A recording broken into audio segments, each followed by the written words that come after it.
দর্শক বলছিলাম গোপালগঞ্জে চলছে 22 ঘন্টার কারফিউ। আমরা সেখানকার পরিস্থিতি নিয়ে জানবো। আমাদের সঙ্গে যুক্ত হচ্ছেন সহকর্মী বাদল সাহা। বাদল, শফিকুল ইসলাম শফিকের রিপোর্টে আমরা রাতের পরিস্থিতি জানছিলাম। এখন কি পরিস্থিতি, মানুষ বেরোচ্ছে কিনা? সকাল তো হয়ে গেল, কি পরিস্থিতি দেখছেন সেখানকার সবশেষ? স্বজন সিপিভিসি পাইপ বাংলাদেশের 1 নম্বর NSF certified CPVC brand. Sarika, প্রশাসনের ডাকা 22 ঘন্টার কারফিউ চলছে গোপালগঞ্জে। তবে সকাল থেকে কিন্তু এই কারফিউ অপেক্ষা করে যারা বিশেষ করে দিনমজুর রয়েছে তারা কিন্তু কাজের তাগিদে তারা শহর থেকে বের হয়েছেন।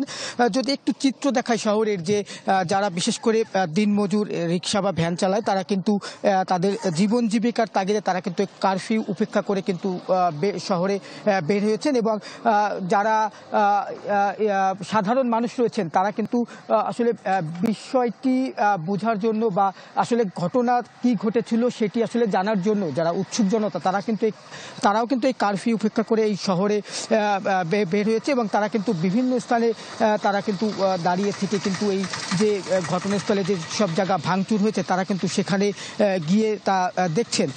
তবে আমরা প্রশাসনের সাথে আসলে কথা বলার চেষ্টা করেছিলাম, কিন্তু আসলে প্রশাসন আমাদের সাথে আসলে সেভাবে কথা বলেনি। ফলে কিন্তু আসলে গতকাল রাতে কোথায় কোথায় বা কিভাবে তারা অভিযান চালিয়েছেন গ্রেপ্তারের জন্য বা এখন পর্যন্ত কতজন গ্রেপ্তার হয়েছে আসলে তার কোনো সঠিক সংখ্যা কিন্তু আমরা জানতে পারিনি।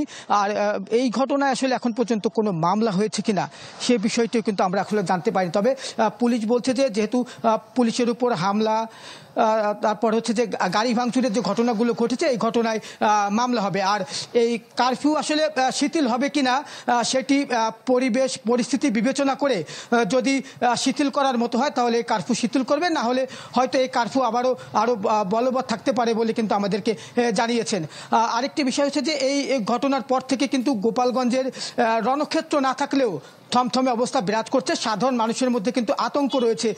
তাদের যে আতঙ্ক সেটি হচ্ছে যে আবারও কোথাও কোনো জায়গা সংঘর্ষের ঘটনা ঘটে কিনা, তারা কিন্তু আসলে সেই বিষয়টি নিয়ে চিন্তিত রয়েছে। আর সকাল থেকে কিন্তু ব্যবসা প্রতিষ্ঠান বন্ধ রয়েছে। ফলে সকালে শহরের যেসব ব্যবসা প্রতিষ্ঠান রয়েছে এখন পর্যন্ত কিন্তু কোনো ব্যবসা প্রতিষ্ঠান খোলা হয়নি। কারণ যে সংঘর্ষের ঘটনায় দোকানপাট ভাঙচুর হতে পারে এই আতঙ্কে কিন্তু ব্যবসা প্রতিষ্ঠান কিন্তু বন্ধ রয়েছে।